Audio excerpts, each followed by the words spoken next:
Birthday Dipen. কি বন্ধুরা কেমন আছেন? ওয়েলকাম টু কুকিং উইথ ইচ্ছে। দেখতেই পাচ্ছেন এখানে চলছে বার্থডে সেলিব্রেশন।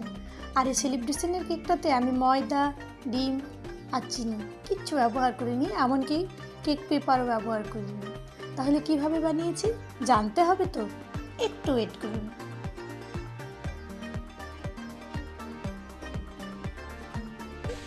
আমি এই উইকে আপনাদের দেখাবো এই পর্বের মধ্যে আমি আমার হাজবেন্ডের জন্য, এখানে তো কেক অনেক দূর আমাদের বাজার, আমি কিভাবে এই কেকটা বানিয়েছি সেটা আপনারা দেখবেন। যে কোনো কেউ এরকম রিমোট গ্রামের মধ্যে কেউ এলেও আপনারা সেলিব্রেশন করতে পারবেন এরকমভাবে কেক বানিয়ে। তাই এই মেনুটা কিভাবে বানিয়েছি পুরো ভিডিওটা দেখার অনুরোধ রইল। আর যদি ভালো লাগে আপনার এই মেনু তাহলে প্লিজ আমার চ্যানেল লাইক, শেয়ার এবং সাবস্ক্রাইব করতে ভুলবেন না। দেখতে পাচ্ছেন কেকটা কি সফট হয়েছে, আপনাদের দেখিয়ে দিলাম সফটনেসটা। এটার মধ্যে আমি ব্যবহার করেছি আটা, ঠিক ধরেছেন এটা একটা আটা কেক। দিয়েছি খেজুর গুড়, দুধ, সাদা তেল, ভিনিগার, ডিমের পরিবর্তে এলাচ, একেবারে হেলদি একটা cake, baking powder, baking soda. প্রথমে আমাকে যেটা করতে হবে, এলাচের খোসাগুলো ছাড়িয়ে এলাচের বীজগুলো বের করে সেই বীজগুলো আমরা যেটাতে রুটি বেলি বেলুন চাকির সাহায্যে আমি এগুলোকে ডাস্ট করে নেব। আর তারপর আমি শুকনো ইনগ্রেডিয়েন্টস যেগুলো আছে সেগুলো সব একসাথে এই চালনির সাহায্যে ছেলে নিচ্ছি। বললামই এটা একটা একেবারে হেলদি কেক, বাড়ির বয়স্করাও খেতে পারবে আর আপনি ময়দাটাকে অ্যাভয়েড করতে পারবেন। এবার আমি একটা কেক টিন নিয়ে এটার মধ্যে অয়েল ব্রাশ করে দিয়েছি আর তারপর ময়দাটাকে ডাস্ট করে নিচ্ছি। পুরোটার মধ্যে ময়দাটাকে ছড়িয়ে বাকি ময়দাটা আমি হাতে এভাবে বাকিটা বাড়তি ময়দাটা বের করে নেব।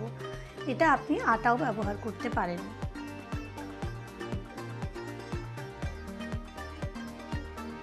এবার একটা কড়াইয়ের মধ্যে কিছুটা পরিমাণ নুন দিয়ে আমি কেক স্ট্যান্ডটা মাঝ বরাবর বসিয়ে 10 মিনিটের জন্য ঢেকে দিয়েছি গরম করার জন্য। হাই ফ্লেমে এটা হবে গরমটা। এবার আমি চেলে রাখা শুকনো ইনগ্রেডিয়েন্টসের মধ্যে ধীরে ধীরে দিয়ে দিচ্ছি খেজুর গুড়, তেল। এবার আমি মিশিয়ে নিচ্ছি। প্রথমে আমি বেশি দুধ দেবো না, আগে দেখে নেব কীরকম ব্যাটারটার ঘনত্বটা হচ্ছে। এইবার আমি দুধটা দিচ্ছি, ধীরে ধীরে দেবেন, নিজেই বুঝতে পারবেন। এইভাবে ধীরে ধীরে দিয়ে মিশিয়ে মিশিয়ে যেতে হবে। এবার আমি ভিনেগারটা দিয়ে দিচ্ছি। দুধের পরিবর্তে এটা একটা নিরামিষ কেক আর আমি জল ব্যবহার করেছি এখানে। এইভাবে ধীরে ধীরে ধীরে ধীরে মিশিয়ে মিশিয়ে যাবেন। বেশিক্ষণ ধরে মেশানোর দরকার নেই, কিন্তু যেন লাম্প না থাকে সেই দিকে কিন্তু খেয়াল রাখবেন একটু।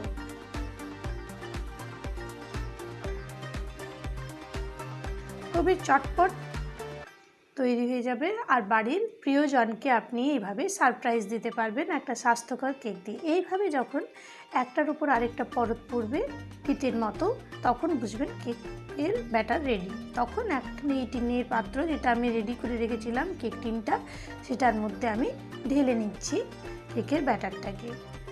এবার আমি এটাকে একটু মিশিয়ে দিচ্ছি। আপনারা স্পুনের সাহায্যেও করতে পারেন। এবার আমি ট্যাপ করে নেব কয়েকবার যাতে কোনো এয়ার বাবলস না থাকে। এবার আমি গরম করে রাখা কড়াইটার মধ্যে মাঝ বরাবর কেক স্ট্যান্ডটাতে কেক টিনটাকে বসিয়ে দিলাম আর ঢেকে দিলাম।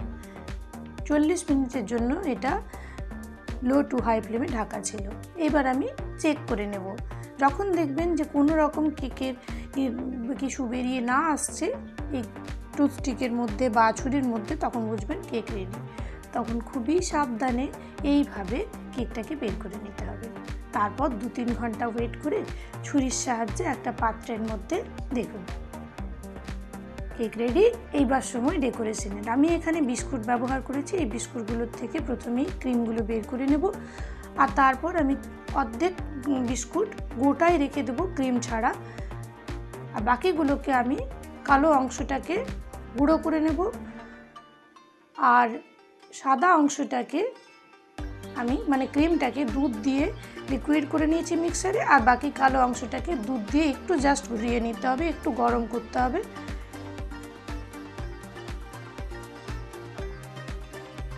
জাস্ট 2 মিনিটের জন্য জাস্ট মিশিয়ে নেওয়া। এবার আমি কেকটাকে দুটো ভাগে ভাগ করে নিচ্ছি। আমি এখানে কোনো চিনির সিরাপ ব্যবহার করব না। এই দেখুন আমার দুটো সেপারেট হয়ে গেছে কেকটা। এবার আমি একটা অংশকে সরিয়ে রাখবো, আর একটা অংশকে একটা অন্য পাত্রের মধ্যে বসিয়ে নিচ্ছি। এবার আমার রেডি করে রাখা ব্ল্যাক যে লিকুইড বিস্কুটের অংশটা আছে সেটা আমি এখানে খুব ধীরে ধীরে একটা পাতলা ছুরির সাহায্যে পুরোটাতে দিয়ে দেবো, নিচের অংশটাতে। এবার আমি বসিয়ে দিচ্ছি বাকি কেকের অংশটা, আর ওই ব্ল্যাক লিকুইড বিস্কুটের যে লিকুইড আছে সেটাকে আমি ওই পাতলা ছুরির সাহায্যে এইভাবে ধীরে ধীরে পুরোটার মধ্যে কোট করে নেব। এখানে আমি চকলেট দিইনি, চকলেটের পরিবর্তে আমি বিস্কুট ব্যবহার করেছি। এইভাবে ধীরে ধীরে সাইডগুলোতেও আমাকে কোট করতে হবে।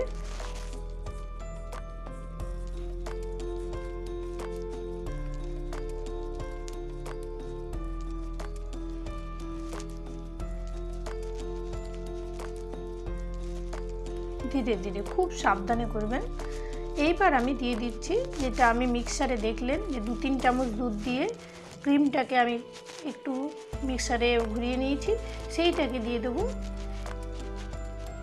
আর তারপর আমি মিশিয়ে 1 ঘন্টার মতো ফ্রিজে রেখেছিলাম। এবার আবার বিস্কুটের লিকুইডটা একটু আরও দুধ দিয়ে লিকুইড করে আমি দিয়ে দিয়েছি পুরো কেকটার মধ্যে, আর এইটার সাহায্যে আমি এটার মধ্যে ডেকোরেশন করে দিচ্ছি। আপনারা চাইলে কাঁটা চামচে করতে পারেন, এইভাবে করবেন উপর থেকে নিচ বরাবর, আর মাঝটা এক সাইড থেকে অন্য সাইডে। এবার আমার কাছে কিছু ড্রাই ফ্রুটের মধ্যে কাজু ছিল এখানে অ্যাভেলেবেল, সেটা দিয়ে আমি উপরটা সাজিয়ে নিচ্ছি। আর যে সাদা ক্রিমটা ছিল সেটাতেই আমি 1-1 লিটার বানিয়ে আর আমার হাজব্যান্ডের নাম লিখে দিয়েছি। দেখলেন তো কত ইজিলি এটাকে করা যায়। আপনারাও বানান আর আমায় জানান কেমন হবে খেতে, আর কত সহজে এটা বানাতে পারলেন। আপনাদের কমেন্টের অপেক্ষায় থাকলাম।